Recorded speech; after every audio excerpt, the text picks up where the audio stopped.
அஸ்ஸலாமு அலைக்கும் respected viewers.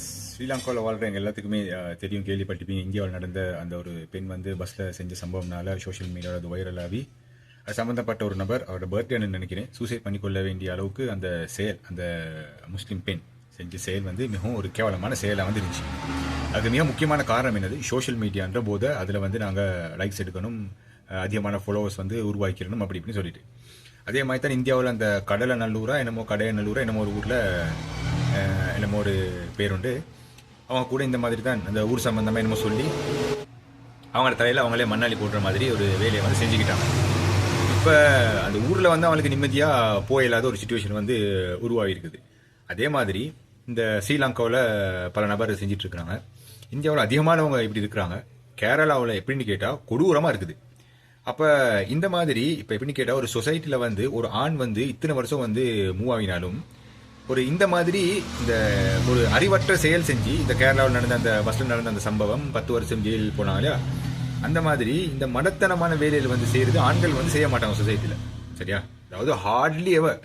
ஆனால் இந்த பெண்கள் வந்து சோஷியல் மீடியாக்களில் வந்து செய்கிற வேலைனால பார்த்தீங்கன்னு சொன்னால் அதிகமான ஒரு சொசைட்டி வந்து கொலாப்ஸ் ஆகிறதுக்கான அதிகமான வேலை செஞ்சுட்டு இருப்பாங்க. அதனால தனக்கும் தன்னோட குடும்பத்துக்கும் தான் இருக்கிற இடத்துக்கும் தான் வாழ்கிற நாட்டுக்கும் எல்லாத்துக்குமே கடைசியில் வந்து கெட்ட பேராகவே மார்க்கத்துக்கும் கெட்ட பேராக வந்து மாறுது. ஸோ இதுக்கு மிக முக்கியமான காரணம் என்ன அப்படின்னு நாங்கள் பார்க்கும்போது, இந்த அந்த பெண் பிள்ளைகளுடைய பொறுப்புதாரிகள் இருக்கிறாங்க இல்லையா, அவங்க தந்தையாக இருக்கட்டும் சகோதரர்களாக இருக்கட்டும் பொறுப்புதாரிகள் வந்து சரியாக அந்த பெண்ணை வந்து நிர்வகிக்கலை அப்படின்றது அதோடைய அடிப்படையாக வந்துருக்குது. அப்படியே வந்து மிச்சம் கஷ்டப்பட்டு நிர்வகித்தாலும் ஏதோ ஒரு வகையில் இவங்க வழி தவறி போடுறாங்க அப்படின்னு சொல்லி பல பேர் வந்து சொல்கிறாங்க இல்லையா. இதுக்கு மிக முக்கியமான காரணம் என்னன்னு நாங்கள் பார்க்கும்போது ஃபெமினிசம் அப்படின்னு சொல்கிறது, அதாவது பெண்ணியம் அப்படின்னு சொல்லக்கூடிய ஒரு நாத்தம் பிடிச்ச ஒரு போதையை வந்து பெண்கள் வந்து தலைக்கு வந்து ஏற்றிருக்கிறாங்க இன்றைக்கி. அதுக்கு வந்து இந்த சினிமா துறை அப்படின்னு சொல்கிறது மிக முக்கியமான ஒரு பங்கு வகிக்குது. இந்த பெண்களை இந்த இந்த ஃபெமினிசம், இந்த பெண்ணியம் அப்படின்னு சொல்லக்கூடிய போதையை ஏற்றி இவங்களை வழிகெடுக்கணுன்றதுக்கு எவ்வளோ கோடிக்கணக்கான வந்து சல்லியை வந்து செலவழிச்சிருக்கிறாங்க. ஏன்னு கேட்டால் பெண்கள் அப்படின்னு சொல்லக்கூடிய ஒரு ஒரு அந்த பெண்ணை வந்து ஒரு ப்ரொடக்டை வந்து பார்க்குறான். அது எப்படின்னு கேட்டால் அது வீட்டுக்குள்ளே இருந்துன்னு சொன்னால் வேலைக்கு ஆகாது. அது வெளியே வாழ்ந்தால் என்ன நடக்கும், அழகை வந்து மற்ற பேருக்கு காட்டணும்னு நினைக்கும். அதனால என்ன நடக்கும்னு கேட்டால் ஹேர்லேருந்து காலுக்கு போடுற ஷூல இருந்து நெயில் கடிக்கிற நெயில் வானிஷ்ல இருந்து எல்லாமே பெண்கள் சார்ந்த விஷயங்கள் அவ்வளோ பிஸ்னஸ் ப்ராடக்ட் வந்து கண்டுபிடிச்சி வச்சிருக்கான். அவன் பெண் மட்டும் வீட்டில் சொசைட்டிக்கு வந்து மூவ் ஆகாமல் வீட்டில் இருந்துக்கிட்டு நல்ல அழகான பண்புள்ள ஒதுக்கமான ஒரு வெக்கமுள்ள ஒரு குணமுள்ள ஒரு பெண்ணை அறிஞ்சின்னு சொன்னால் இவ்வளோ பெரிய ஒரு கிட்டத்தட்ட மார்க்கெட்டில் பில்லியன் கணக்கான ஒரு வருமானம் வந்து இல்லா போகுது இந்த காஸ்மெட்டிக்ஸ் ஐட்டம் அது தயாரிக்கக்கூடியவங்க, சரியா? ஸோ முக்கியமாக பெண்கள் வந்து வெளியே வரணும். இது எப்படி போனாலும் இந்த பெண்ணியம் அப்படின்னு சொல்றது, இல்லாட்டி ஃபெமினிசம் அப்படின்னு சொல்றது என்னன்னு பார்த்தா தான் எங்களுக்கு வந்து தெரிஞ்சுக்கிறோம் இன்னைக்கு பெண்கள் வந்து இப்படி சீரழிஞ்சு போறாங்க அப்படின்னு சொல்லிட்டு. இதுக்கு பெண்கள் மட்டும் வந்து பலியாவல்ல, எல்லா சமுதாயத்தில் உள்ள பெண்களும் வந்து பலியாவதை நாங்கள் பார்த்துட்டு தான் இருக்கிறோம். அது பெண்ணியம் அப்படின்னு சொல்லி நாங்கள் என்னென்னு பார்க்கறதுக்கு முந்தி நாங்கள் ஒரு முக்கியமான ஒரு விஷயம் விளக்கிடணும். சொசைட்டியில் இன்றைக்கி வந்து இந்த மேற்கத்திய கலாச்சாரம் அப்படின்னு சொல்கிறது வந்து மேலோங்கி இருக்குது. எந்த அளவுக்குன்னு கேட்டால் அவன் டெட்டு போட்டால் ஸ்ரீலங்கா இந்தியா எல்லாம் டெட்டு போடுறான். அவன் ஒரு மாதிரி முடிய வெட்டினா வெள்ளக்காரன்ல இருந்து பங்களாதேஷ்லேருந்து இந்தியா வந்து ஸ்ரீலங்கா எல்லாம் அதே மாதிரி முடிய வெட்டுறாங்க. அவன் ஒரு உடுப்பு கொடுத்தா அதே மாதிரி உடுக்குறாங்க. அவன் ஃபோக் அண்ட் ஸ்பூன் யூஸ் பண்ணி கட்லரி யூஸ் பண்ணி சாப்பிட்டா நாங்கள் எங்களோட சுண்ணா மறந்துடுறோம். நாங்களும் வந்து கட்லரி யூஸ் பண்ணி நாங்கள் திங்கக்கூடிய ஒரு நிலைமையை நாங்கள் வந்து பார்க்குறோம். ஒரு ஹோட்டலுக்கு நாங்கள் போனேன்னு சொன்னால் அனி முகமது நபி ஸல்லல்லாஹு அலைஹி வஸல்லம் அவங்களோட சுண்ணா வந்து எனக்கு கண்ணை நான் பார்த்துக்கிறேன் உலமாக்களே ஃபாலோ பண்ணுறது இல்லை, கட்லரி தான் யூஸ் பண்ணி திங்கிறாங்க. அதுக்கப்புறம் விரலை வந்து முகமது நபி ஸல்லல்லாஹு அலைஹி வஸல்லம் வந்து சூப்பர் சொன்னாங்க. அதுக்கு பின்னுக்கு ஒரு சயின்ஸ் இருக்குது, ஃபுட் வந்து டக்குன்னு டைஜஸ்ட் ஆகிடும் இல்லையா. ஸோ ஆனால் வெள்ளக்காரன் வந்து அவன் கட்லரியில் திம்பான், தின்னுட்டு ஃபுட் டைஜஸ்ட் ஆகுதுன்னு சொல்லிட்டு எங்கேயோ ஓடிட்டு இருப்பான், இல்லாட்டி சும்மா சிரிச்சிட்டு இருப்பான், டைஜஸ்ட் ஆகணுமா இந்த மாதிரி. ஸோ உலமாக்களே வந்து இந்த மாதிரி சில இடத்துல நான் கண்டிருக்கிறேன் வந்து கட்லரி வந்து யூஸ் பண்ணி அவங்க திங்கிறது. ஏன்னு கேட்டால் அந்த இடத்துல நாங்கள் விரலை யூஸ் பண்ணினா என்ன சொல்லுவாங்க, எங்களை அன்சிவிலைஸ்ட் பர்சன்ன்றாங்க, நாகரீகம் தெரியாதவன்னு சொல்லுவாங்க, சரியா? அப்போ இந்த மாதிரி ஒரு எல்லாமே திங்கிறதுலேருந்து உடுக்கிறதுலேருந்து நடக்கிறதுலேருந்து வாக்கிங் போகிறதுலேருந்து இந்த எல்லாமே அவனோட கலாச்சாரத்தை ஃபாலோ பண்ணிட்டு வராங்க. இந்த குடிக்கிறதுலேருந்து இல்லாட்டி குளிக்கிறதுலேருந்து இல்லாட்டி குளியல் அறை அப்படின்னு சொல்லி இந்த ஸ்விம்மிங் பூல் கிட்ட வந்து வீட்லேயே வந்து ஒரு மினி பார் கிட்ட வச்சு காட்டுறது. அதில் வந்து இந்த மேற்கத்திய நாடுகளில் போனேன்னு சொன்னால் கிளாஸ்க்கு போகிறோம், ஸ்பெஷல் கிளாஸ்க்கு போகிறோம்னு சொல்லிட்டு கிளாஸை கட்டு அடிச்சுட்டு அந்த கிளாஸில் இருக்கக்கூடிய ஆண்கள் பெண்கள் 2 பேருமே ஒரு குறிப்பிட்ட நபரோட வீட்டுக்கு வந்து அங்கேயே பாட்டி ஒன்றை போட்டுட்டு அங்கேயே குளிச்சுட்டு அப்படியே அன்றைக்கே பார் இருக்கும். நெட்ஃப்ளிக்ஸில் இந்த மாதிரி விஷயங்கள் ப்ரொமோட் பண்ணுறாங்க அதிகமான சினிமாக்கள். ஸோ இந்த மாதிரி எல்லா விதத்திலையுமே ஒரு இறைவனுடைய கட்டளைக்கு எதிரான ஒரு வாழ்க்கையை நெறியை கொண்டு வைத்தான் இந்த மேற்கத்திய சமூக கலாச்சாரம்னு சொல்கிறது. சாராயத்தை குடிப்பான், வெல்கம் பண்ணுவான், எந்த தடையும் இருக்காது. When she a girl attain to puberty அவங்க சொல்கிறாங்க ஃபுல் ஃப்ரீடம் அந்த பெண்ணுக்கு குறிப்பிட்ட ஒரு வயசுக்கு மேலே வந்தோடனே ஃபுல் ஃப்ரீடமும் கொடுத்துருவாங்க. எங்கே வேணாலும் போகலாம், இந்த மாதிரி கிளாஸ்ன்ற பேரில் எப்படியாவது கெட்டு குட்டிச்சோராகி போகலாம், அதுக்கப்புறம் பாருக்கு போகலாம், இப்படி வந்து கொடுத்துட்டு இருக்கிறாங்க. அதுலேயும் எல்லா சமுதாயத்தையும் நல்லவங்க இருக்கிறாங்க, இல்லைன்னு சொல்லலை. ஆனால் மேலோங்கினது வந்து இவங்கட கலாச்சாரம் தான் இன்றைக்கி வந்து உலகத்தில். அந்த குட்டை பாவாடத்துலேருந்து எல்லாமே சொல்லப்போனால் இந்த சினிமாக்கள் மூலியமா அதிகமான ஒரு ப்ரையாரிட்டி கொடுக்குறாங்க இந்த சமுதாயத்தை வந்து இப்படி கொலாப்ஸ் பண்ற வேலைக்காக.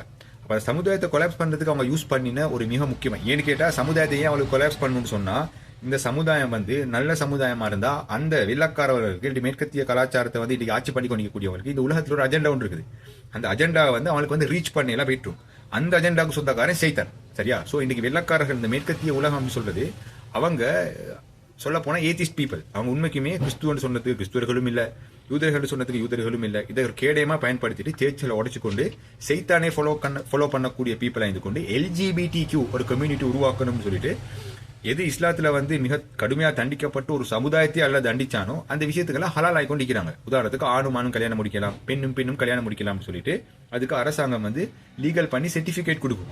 சரியா? இந்த மாதிரி இஸ்லாம் அப்படி சொல்லக்கூடிய மார்க்கத்தில் அனைத்து அல்லாஹ் பொருந்தின செயலுமே அங்க வந்து இல்லீகல் பண்ணிப்பான். இங்க ஹலாலாக்கின விஷயம் எல்லாம் அங்கேயும் வந்து ஒரு காலத்துல ஹலாலா தான் இருந்துச்சு, நல்ல மாதிரி இருக்கும்போது இப்ப அது இல்லீகல் பண்ணிப்பான். இல்லீகலானது லீகலைஸ் பண்ணிப்பான். இஸ்லாத்துல வந்து இல்லீகல் ஆனதெல்லாம் வந்து அவன் லீகல் பண்ணிப்பான். குடிக்கலாம், என்ன வேணாலும் செய்யலாம் இல்லையா? ஸோ அந்த மாதிரி தான் இந்த ஷைத்தானை வந்து ஃபாலோ பண்ணக்கூடிய சமுதாயத்துக்கு தேவைப்படுது. இந்த சொசைட்டியை கொலாப்ஸ் பண்ணணும்னு சொன்னா இங்கே இருக்கக்கூடிய பெண்களை வந்து சீர்கெடுக்கணும், விளங்கிச்சா? அப்படின்ற ஒரு அடிப்படையில் தான் ஃபெமினிசம் அப்படின்னு சொல்லக்கூடிய ஷைத்தானுடைய சிந்தனை வந்து போட்டான். அப்போ அதன் அடிப்படையில் இந்த மாதிரி இப்போ நாங்கள் பள்ளிக்கு வராட்டி பள்ளிக்கு வாங்கன்னு சொல்லி நாங்கள் ஒரு பிரச்சாரம் செய்ய போவோம் இல்லையா? சாதாரணமாக சொல்கிறேன். அது மாதிரி தான் இந்த ஷைத்தான்கள் வந்து இன்றைக்கி ஊடகம் மூலியமாக, முக்கியமாக திரைப்படங்கள் மூலியமாக வந்து பிரச்சாரம் பண்ணிட்டு இருக்குது. அதில் ஒன்று தான் மிக முக்கியமான சைத்தான் ஒரு ஆயுதம் தான் இந்த பெண்களை வழிகெடுக்கிறதுக்கு ஆயுத ஜமான்ல ஃபெமினிசம் அப்படின்னு சொல்லக்கூடிய இந்த சட்டானிசம் தோ. இதை தான் முகமது நபி ஸல்லல்லாஹு அலைஹி வஸல்லம் சொன்னாங்க, பெண்கள் அதிகமாக வந்து நான் நரகத்தில் கண்டு சொல்லி. அதுக்கு மிக முக்கியமான காரணம் இதுதான். சரியா? இப்போ இந்த பெண்களை வந்து சீர்கெடுக்கிறதுக்கு சொல்லி அவன் யூஸ் பண்ண அந்த சில டெக்னிக்ஸ் இருக்குது இல்லையா? இப்போ இந்தியாவிலாம் வந்து படம் எல்லாம் எடுப்பாங்க, பாட்டு நடிப்பாங்க, சிங்கப்பெண்ணு சொல்லிட்டு, இதுவும் சிங்கப்பெண்ணுன்னு சொல்லிட்டு ஏதோ ஒரு போதையில் போயிட்டு வெளியே போயிட்டுரும், கடைசிக்கு அனாத பணமாக வந்து கிடைக்கும். அப்போ அந்த எந்த படம் நிர்வகிச்சோரும் எந்த சிங்கப்பாட்டு பாடினவரும் அந்த பெண்ணுக்கு வந்து நியாயம் கிடைக்கணும்னு சொல்லி வரமாட்டாங்க. இந்தியாவில் அவ்வளோ சம்பவம் நடந்துட்டு இருக்குது. எக்கச்சக்கமான சிங்கப்பெண்ணுன்னு சொல்லி வெளியே வந்ததெல்லாம் கடைசிக்கு அசிங்கப்பட்டு நடுத்தரில் வந்து நிற்கிற நிலைமை நாங்கள்லாம் பார்த்துட்டு தான் இருக்கிறோம் இல்லையா?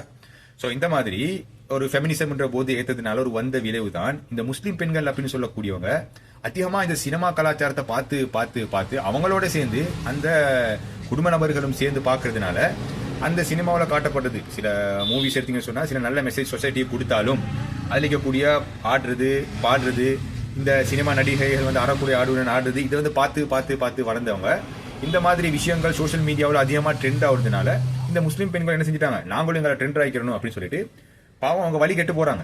அதனால தான் இன்றைக்கு வந்து அதனுடைய உச்சகட்டம் தான் இந்த கேரளாவில் வந்து இன்றைக்கி வந்து நடந்திருக்கு அந்த பஸ் சம்பவம். 10 வருஷம் தண்டனை வரவேற்கத்தக்க விஷயம். 10 வருஷம் அந்த அவளுக்கு கொடுத்துருக்கணும், கிட்டத்தட்ட மரண தண்டனை வந்து கொடுத்துருக்கணும் அவர் செஞ்ச கேடு கெட்ட வேலைக்கு.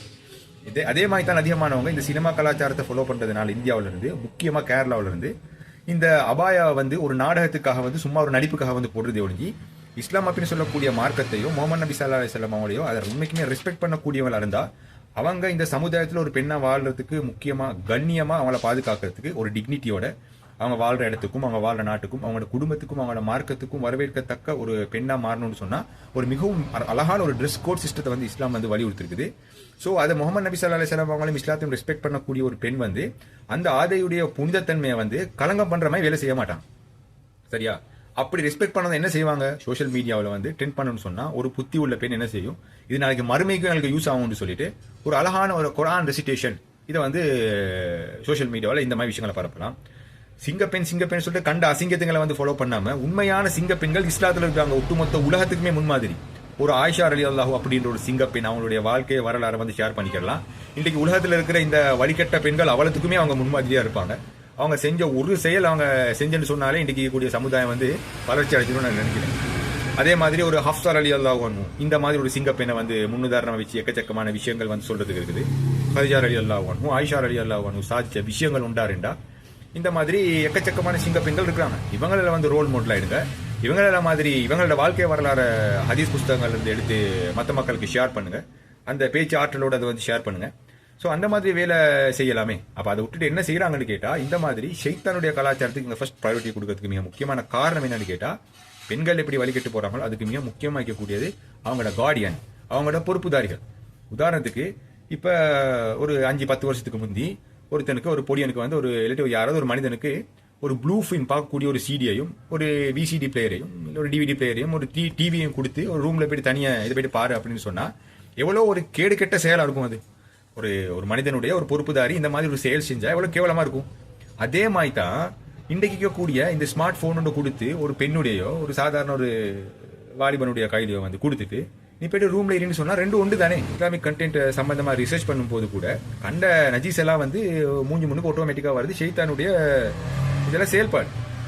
ஸோ அப்படி இருக்கும்போது இன்றைக்கு இந்த மாதிரி பெண்கள் வந்து ஒருத்தர் வந்து ஸ்மார்ட் போன் பாய்க்கிறதுன்னு சொன்னாலே டேஞ்சர் தான். அது முக்கியமா really sorry to say this, இந்த சினிமா கலாச்சாரத்தினாலேயே வந்து சீர்கெட்டு போயிட்டு உண்மைக்குமே இந்த இந்தியாவில் இருக்கக்கூடிய பெண்கள் இல்லாட்டி சோஷியல் எக்ஸ்பெரிமெண்ட்னு சொல்லிட்டு இந்த பேசுற விஷயங்கள் கேட்கிற விஷயங்கள் எவ்வளவு அநாகரிகமா இருக்குன்னு கேட்டா இந்த பெண்ணுங்களுக்கு எல்லாம் பொறுப்புதாரின்னு சொல்லி யாருமே இல்லையா அப்படின்னு சொல்லி எனக்கு வந்து நினைக்கிறேன். இந்த சினிமா கலாச்சாரத்தை ஃபாலோ பண்ணக்கூடியவங்க முக்கியமா இந்த கேரளாவில் மாதிரி எல்லாம் அபாயாவை போட்டுக்கிட்டு இஸ்லாம்ன்ற மார்க்கத்தையே வந்து கேவலமாக்கிட்டு நாங்க போய்க்கு அவங்க எல்லாம் சும்மா நடிச்சுக்கிட்டு நாங்க எல்லாம் முஸ்லீம்னு சொல்லிட்டு கல்யாணம்ன்ற பேர்ல என்னென்னமோ கர்மத்தை ஷேர் பண்ணிக்கிட்டு உண்மைக்குமே எங்களுக்கு ஸ்ரீலங்காவில் எங்களுக்கு பயமா இருக்குது. நாளைக்கு வர ஜெனரேஷன் எங்களோட முஸ்லீம் சமுதாயம் எங்களோட பெண்கள் வந்து எப்படி வழிகட்டு போயிட்டுருவாங்களோ இதெல்லாம் பார்த்துட்டு அப்படின்னு சொல்லிட்டு. ஸோ அதன் அடிப்படையில் இதெல்லாம் வந்து மனசுல வச்சுக்கிட்டு பெண்ணியம் அப்படின்ற போதையை வந்து ஏத்துறதுக்கு அதை வச்சு பெண்களை வழிகெடுக்கிறதுக்கு வந்து இங்க மிகப்பெரிய அளவில் வேலை செஞ்சுட்டு இருக்காங்க. அதுக்கு மிக சிறந்த உதாரணம் இப்போ நீங்க இந்தியாவில் நீங்க பாத்தீங்கன்னு சொன்னா ஒரு கேரக்டர்ல ஒரு ஆக கேடு கெட்ட காரி துப்பக்கூடிய ஒரு பிளாஷ்பேக் கூடிய ஒரு கேரக்டர்ல ஒரு பெண் தான் இந்த சனி லியோன்னு சொல்றது. அந்த பெண்ணை வந்து ஒரு சிங்க பெண்ணா வந்து ஒரு ஸ்டார் பண்ணி வச்சிருக்காங்க. இப்படித்தான் வந்து வழி கெடுப்பாங்க. இதை வச்சு விளங்குது இல்லையா உங்களுக்கு. உண்மையான ஒரு முஸ்லீமா வந்து குறைஞ்சபட்சம் இந்த சபரிமலை இருக்காங்க இல்லையா அவங்கள பார்த்தாவது கத்துக்கோங்க. மறுவாதின்னு சொன்ன என்ன, ஆடைன்னு சொன்ன என்ன, இஸ்லாம்னு சொன்ன என்ன, இந்த சொசைட்டில பெண்ணுடைய உரிமை என்னன்னு சொன்னா அதெல்லாம் கொஞ்சம் கத்துக்கோங்க. உதாரணத்துக்கு இந்த பெண்ணியம் பேசக்கூடிய உண்மை அதே பெண்ணுக்கு வந்து ஃப்ரீடம் வந்து இஸ்லாத்துல இருக்கு. அது 1400 வருஷத்துக்கு முந்தைய சொத்து உரிமை எப்படி பிரிக்கிறதுன்னு சொல்லி குரான்ல நிசாவில் எல்லாம் பேசுறான். போயிட்டு பார்த்து தெரிஞ்சுக்கோங்க சரியா. அப்ப பெண்களுக்கு வந்து ஃப்ரீடம் கொடுக்கறத பத்தி இங்க யாரும் வந்து முஸ்லீம்கிட்ட பேச தேவையில்ல. முஸ்லீம்கள் எப்படி பெண்களுக்கு உரிமையை கொடுத்திருக்கு அது அறிவுபூர்வமானதாகவும் இருக்கும். இந்த சோஷியல் ஆர்டர் சொசைட்டியை வந்து பாதுகாக்கக்கூடிய நிலைமையில இருக்கும். வந்து அவுத்து போட்டு ஆடுறதுக்கு வந்து ஃப்ரீடம் வந்து கொடுக்கறது வந்து அறிவுபூர்வமான மார்க்கம் இல்ல, அது ஒரு செயற்பாடும் இல்ல சரியா. அதுக்கெல்லாம் அந்த இருக்கிறாங்க ஆட்கள் அவனோட போயிட்டு சேர்ந்து நடந்துக்கிட்டா இனி இறைவன் பாதுகாத்தவர்களை தவிர மற்றவங்க இனி பாதிப்படைவாங்க. இந்த பெண்ணியம் அப்படின்னு சொல்லி பேசி நாங்கெல்லாம் வந்து சொசைட்டில எங்களுக்கு நாங்கள் ஜெண்டர் ஈக்குவாலிட்டி நாங்கெல்லாம் எங்களுக்கு ஈக்குவல் அந்த பவர் இருக்கு சொசைட்டில எல்லாம் அப்படி இப்படி சொல்லிட்டு இந்த போறவன்ட்ட ஒரு கேள்வி ஒன்று என்னன்னு கேட்டா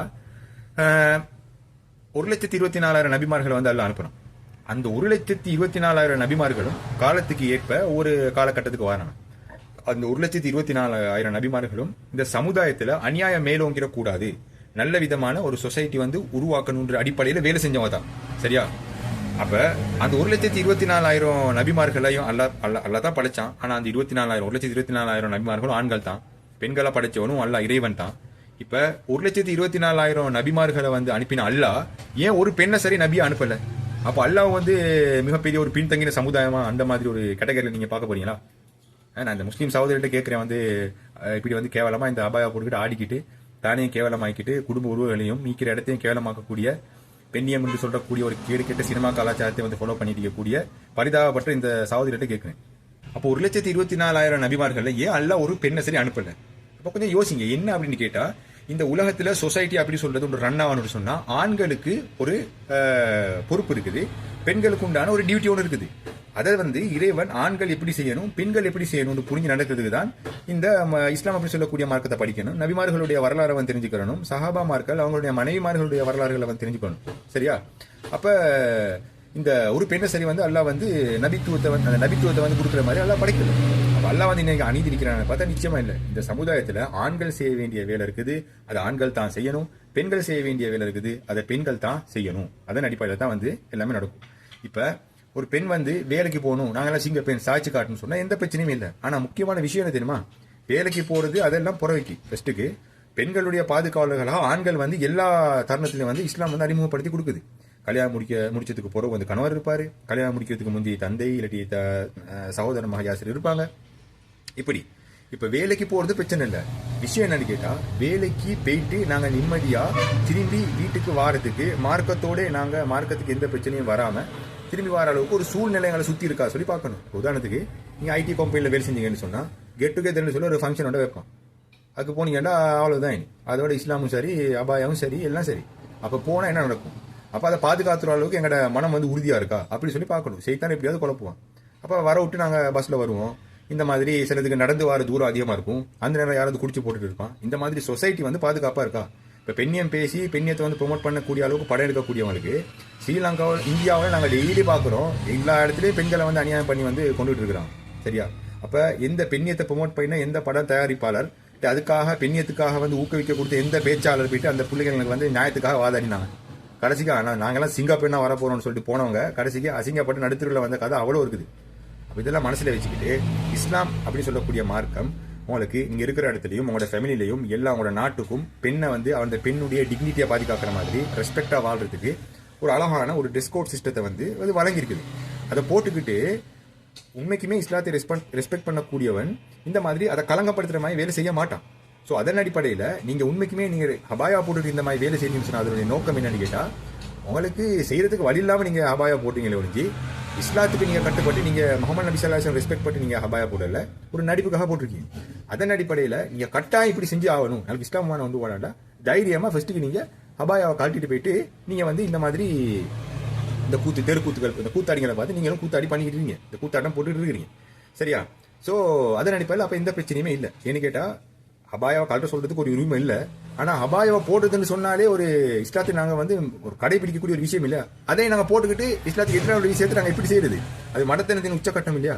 ஸோ இந்த இடத்துல ஒரு நடிப்பு வந்து வெளிப்படுது. இது ரெண்டும் சேர்ந்து வரையலாது. சரியா? இதில் ஏதாவது ஒன்றை பிடிங்க. ஹபாயா பிடிச்சின்னு சொன்னால் இந்த சினிமா அந்த கலாச்சாரத்தை விடுங்க, அதை பிடிச்சின்னு சொன்னால் இதை விடுங்க. எனக்கு கேட்டால் இஸ்லாம் மார்க்கத்தில் எதுவும் நிர்பந்தம் இல்லை. எங்கடா மார்க்கும் எங்களுக்கு, உங்களோட மார்க்கும் உங்களுக்கு. சும்மா இதுக்கு நடிச்சுக்கிட்டு இருந்துக்கிட்டு எல்லாத்துக்கும் பிரச்சனை வந்து ஏற்படுத்தாதீங்க.